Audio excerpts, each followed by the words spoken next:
story is called Little Fur Family. It's by Margaret Wise Brown, and the pictures are by Garth Williams.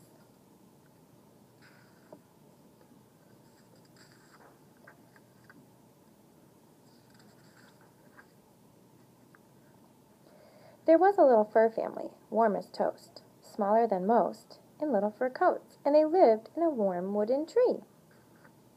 See their house? I wonder if you would like to live in a tree.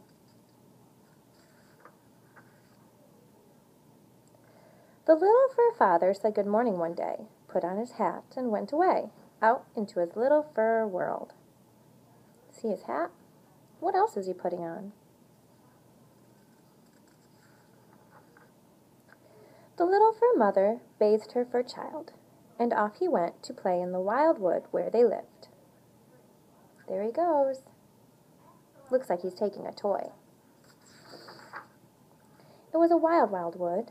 Wild flowers grew all over the ground, and wild winds blew through the air. Wild nuts fell from the wild nut trees, and wild grass tickled the fur child's nose. Tickled his nose and made him sneeze.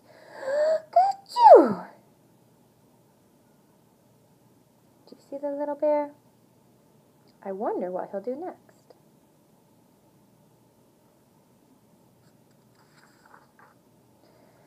Ka-choo! That sneeze woke up his grandpa, who lived in a hollow stump, and grandpa came walking, thump, thump, thump, and walked out of his hollow stump and said, "Bless you, my little fur grandson. Every time you sneeze, ka-choo!" "Bless you," said the little fur child. "Thank you," said his grandpa. Then old grandpa went thump, thump, thump, and walked back into his hollow stump. And the fur child went on through the dark and sunny woods till he came to a little river full of fish. Oh, look at all the fish. I wonder how many there are. Can you count them?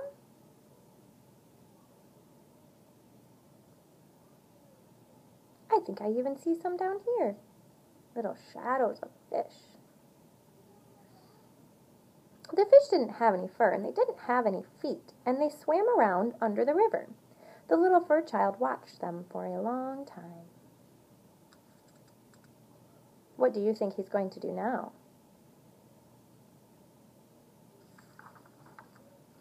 Then he reached into the river and pulled out a fish and looked at it, and then, kerplunk, he threw it back in the river. He reached into the air and he caught a flying bug, and he held it in his hand and he looked at it. Do you see that little bug? The bug didn't have any fur. It was shiny and had little wings. Then, he threw it back in the air. He's seeing all kinds of things in the woods today. Then he caught a little tiny, tiny fur animal, the littlest fur animal in the world. It had warm, silky fur and even a little fur nose. So he kissed it right on its little fur nose and put it gently back in the grass. And the little tiny, tiny fur animal ran down a hole into the ground. Do you see that little tiny animal?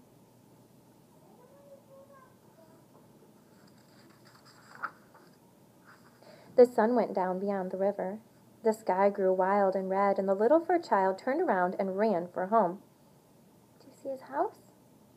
There he is. I wonder if he'll make it before the sun goes down.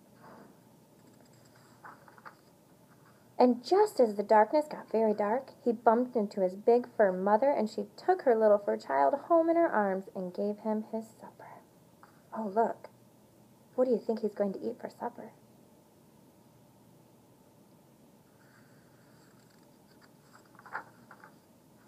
And there was his father, who put him to bed, and they tucked him in bed all soft and all warm.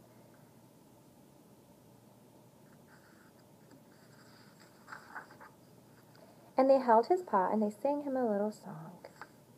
Sleep, sleep, our little fur child, out of the windiness, out of the wild.